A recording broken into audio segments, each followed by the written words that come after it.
Hello viewers, ఈరోజు Telangana snacks సర్వపిండి. ఇది చాలామందికి ఇష్టం కానీ చేసుకోవడం రాదు. ఈజీగా ఇంట్లో ఎలా చేసుకోవాలో ఆ రెసిపీ మీతో షేర్ చేసుకుంటున్నాము. చూడండి ఎంత క్రంచిగా ఉందో. 1/2 kg బియ్యం పిండి, పొడి బియ్యం పిండి అండి. ఇది పట్టేసుకొని ఒకసారి 1/2 kg బియ్యం పిండిలో ఒక 1 టీ స్పూన్ ధనియాల పొడి, 2.5 టీ స్పూన్ నువ్వులు, 2 గుప్పెట్ల పల్లీలు వేయించుకొని పొట్టు తీసుకొని రెడీగా పెట్టుకొని దీంట్లో వేసుకోవాలి. శనగపప్పు ఒక గంట సేపు నానేసుకోవాలి. ఇది కూడా 2 గుప్పెళ్ళు,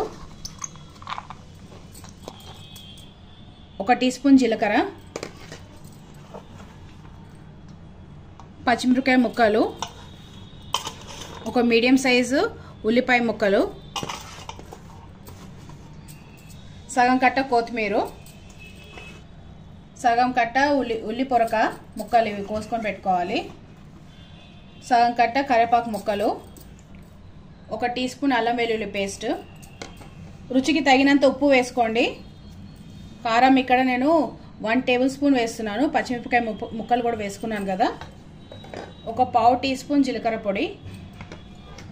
ఇప్పుడు ఇవన్నీ మంచిగా కలిసిపోయేలాగా బాగా కలుపుకోవాలి. ఇప్పుడు వాటర్ పోసుకొని కొద్దిగా వాటర్ పోసుకొని ఇది ఒక చపాతీ పిండిలాగా తడుపుకోవాలి. ఇట్లా పసుపు వేసుకోవద్దు అసలు. ఉల్లిపొరకాయ వేసుకుంటే టేస్ట్ చాలా బాగుంటుంది. లేకున్నా చేసుకోవచ్చు, ఉల్లిపాయలు ఎక్కువ వేసుకొని చేసుకోవచ్చు, కానీ ఉల్లిపొరకతోటి ఇంకా టేస్ట్ ఉంటుంది. బాగా ఇట్లా ఒత్తుకుంటూ కలుపుకోండి. ఎందుకంటే ఉల్లిపొరకల నుంచి వాటర్ వస్తుంటుంది, ఉల్లిపాయల నుంచి వస్తుంటుంది. కాబట్టి మనం కొంచెం పోసుకుంటే దాంట్లో ఉన్న వాటర్ మనం పోసుకున్న వాటర్ కరెక్ట్గా సరిపోతుంటుంది, లేకుంటే ఎక్కువ అయిపోతుంది. దీంట్లో ఉప్పు కారం సరిపోయిందో లేదో కొంచెం టేస్ట్ చూసి, సరిపోకుండా కొద్దిగా వేసుకోండి. ఇక్కడ టేస్ట్ చూస్తున్నాను, ఉప్పు సరిపోలేదు నాకు, అందుకోసమనే నేను ఒక 1/2 టీ స్పూన్ ఉప్పు వేసాను, 1/4 టీ స్పూను కారము. ఇప్పుడు ఇదంతా మంచిగా కలుపుకోవాలి. చపాతీ పిండి ఎట్లా కలుపుకుంటామో అట్లా మొత్తం కలుపుకోవాలి. ఇట్లా పిండి మొత్తం ఇట్లా కొంచెం మనం రొట్టె కోసం ఎట్లా తడుపుకుంటామో అంత తడుపుకోవాలి. ఇప్పుడు దీన్ని మనము ఎట్లా ఒత్తుకొని కాల్చుకోవాలో చూపిస్తాము. ఇది కలుపుకున్న పిండిని ఒక 10 నిమిషాలు మనము పక్కకు పెట్టుకోవాలి. చేసుకునే ముందు అడుగు మందంగా ఉన్న కడాయి తీసుకొని నూనె అప్లై చేసేసుకొని మనము ఒత్తుకోవాలి. బొగాన్లో కూడా మీరు చేసుకోవచ్చు. 2 టేబుల్ స్పూన్ వరకు ఆయిల్ వేసేసుకొని ఎక్కడ వరకు మనం ఒత్తుకుంటామో అక్కడ వరకు అంతా ఆయిల్ స్ప్రెడ్ చేసుకోవాలి కడాయిలో. ఇప్పుడు పిండి తీసుకొని ఒక బాల్ లాగా షేప్ చేసేసుకొని ఈ కడాయి మధ్యన పెట్టి ఇలా ప్రెస్ చేస్తూ కడాయి తిప్పుకోండి. కడాయి తిప్పుతూ ప్రెస్ చేయండి. ఇది స్ప్రెడ్ చేస్తూ ఉండాలి. చివర్ల అంచులు కూడా ఇట్లా ఒత్తుకుంటూ ఉండాలి, క్రాక్ ఇవ్వకుండా. వేలతో రాకుంటే ఈ భాగం ఇది ఎందుకంటే థంబ్ ఫింగర్ దగ్గర మజిల్, దాంతో ఇట్లా ప్రెస్ చేయండి. ఫస్ట్ టైం చేసిన వాళ్ళకి వేలు నొస్తాయి చేస్తుంటే, ప్రెస్ చేయడానికి సరిగా ఇది కాదు, అందుకనే వాళ్ళు ఇది యూజ్ చేసుకున్నా పర్లేదు. ఇట్లా ఒత్తుకుంటే మంచిగా వస్తుంది.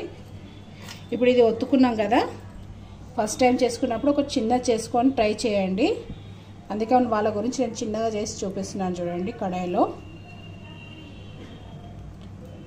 ఈ హోల్స్ చేసుకున్నాం కదా, దీంట్లో ఇప్పుడు మనము ఆయిల్ వేసేసుకోవాలి. ఈ హోల్స్ అన్నీ ఆయిల్ తోటి ఫిల్ చేసుకోవాలి.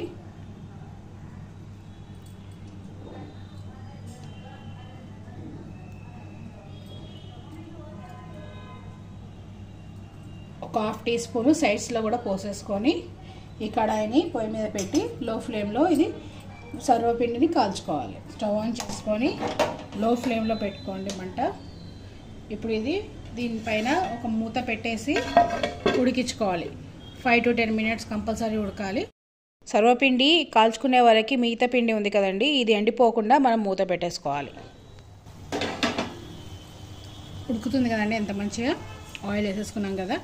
లో ఫ్లేమ్లో ఉడికించుకోవాలి. ఇది ఇట్లే ఇంకొక 10 minutes పడుతుంది. ఇది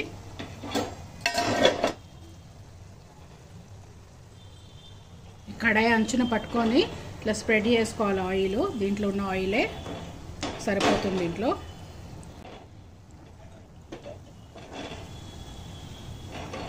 ఇది మూత పెట్టుకొనే ఉడికించుకోవాలి మొత్తం. ఇది మంచిగా వేగే వరకు. ఇక్కడ సైడ్ కొంచెం బ్రౌన్ అయింది, ఇక్కడ పచ్చి పచ్చి ఉంది కాబట్టి దీని డైరెక్షన్ చేంజ్ చేస్తూ ఎక్కడైతే ఉడకలేదో అటు సైడ్ తిప్పుకుంటూ కాల్చుకోవాలి. ఇది సన్న సెగ పైన లైట్ గోల్డెన్ బ్రౌన్ కలర్ కనిపిస్తుంది కదండి, ఈ రంధ్రాలలో వేగినది. ఇట్లా అంటూ సైడ్స్లో మనం దోశ ఎలా తీస్తామో అట్లా సైడ్స్ నుంచి ఇట్లా అని తీయాలి.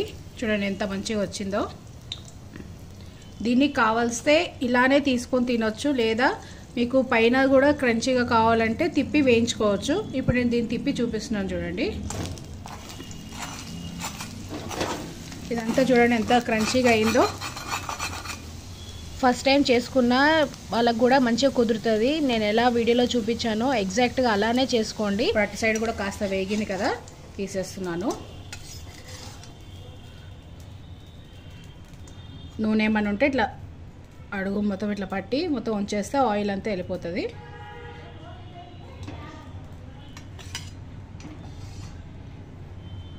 వేడి వేడిగా సర్వపిండి రెడీ అయిపోయింది.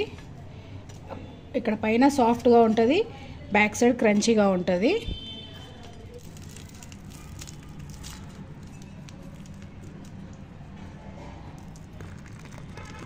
సర్వపిండి పైన సాఫ్ట్గా, కింద చూడండి ఎంత క్రిస్పీగా ఉందో. ఈవినింగ్ టీ టైం స్నాక్గా పిల్లలకు కానీ పెద్దలకు కానీ చాలా బాగుంటుంది, టేస్టీగా ఉంటుంది. ఒక్కటి తిన్నా కడుపు నిండిపోతుందండి ఈ snack. Healthy and tasty snack. Sarvapindi ఇట్లే తింటే చాలా బాగా టేస్టీగా ఉంటుందండి. కాకుంటే పిల్లలకి మనము టమాటా సాస్ వేసి ఇస్తే ఇంకా చాలా బాగా ఎంజాయ్ చేస్తారు.